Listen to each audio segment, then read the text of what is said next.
Really, clustering is at the root of what cities are all about. People coming together for mutual advantage. That's why cities and towns were created in the first place. My name is Tim Jones. I'm the president and CEO of Artscape. My name is Alistair Dixon, and I'm a resident here at Artscape Gibraltar Point. I work with found objects. I incorporate the found objects into larger pieces, which are then embellished by painting. Basically, I can use anything. It's almost unconscious, but some things belong together. You're finding it's like a dating agency for discarded objects. I joined Artscape about 15 years ago, and I was attracted to the role at Artscape because of its importance in city building and understanding the power of the arts to be a catalyst for change, growth, and transformation of place. When people cluster, generally there are things that are driving them to do that, but often it's when that happens, the whole adds up into something that's bigger than the sum of the individual parts that came together. The objects, they often lie around in the studio for a long time, and suddenly a new object will come in and they'll find the object that's been lying around for years will suddenly come to life with that other object, and they'll become together, they'll become greater than the sum of their parts. Artists and creative enterprises tend to cluster together kind of naturally.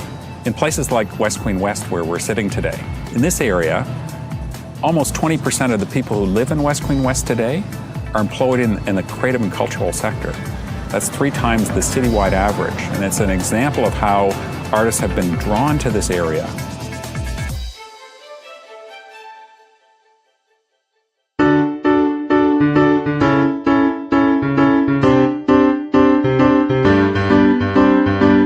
Clustering of creative people can happen on many different scales. Often it starts in a single building. Artscape West Queen West opened in 1995, and it was the first legally zoned artist live-work space in the entire city at the corners of Queen and Crawford, and that really was a catalyst for the rethinking of that neighborhood. We saw this as an area with great potential. Rents were relatively low. We had an opportunity to purchase a building and managed to get some support to redevelop it. At the time, home to boarded-up storefronts and used appliance stores and very marginal retail. Ossington Avenue with the highest retail vacancy in the city at the time. Artists often see value where others see dereliction, and that was the case in West Queen West, where artists actually saw some real potential here, and our small project was a catalyst in helping to make that happen. Today, with projects like Artscape Triangle Lofts and Artscape Young Place, we're really helping to work to ensure that artists remain anchored here, that they don't get pushed out. First and foremost, Artscape Young Place will provide an opportunity for creative people to continue to work in West Queen West, which is such an important part of Toronto's artistic community.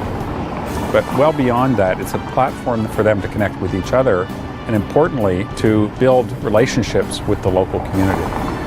So if you understand the clustering process, you start to understand the power of art to transform things. And you can leverage that knowledge to do interesting things, to take on projects as we've done at Artscape that serve the needs and interests of the creative community, but also put art at the center of city building.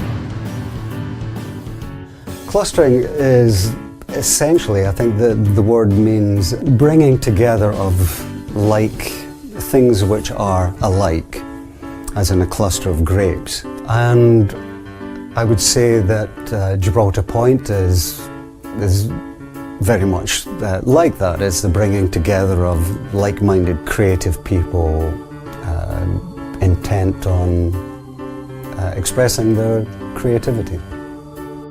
When I think of West Queen West, I think of a really kind of happening, hip kind of scene that's going on. It's really becoming the epicenter of contemporary art in this country.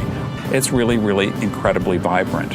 And artists are really attracted to that. They want to be part of the scene, they want to be part of the free flow of ideas, and they want to sort of feed off each other's inspiration. And I think that's really part of what creative clusters are all about.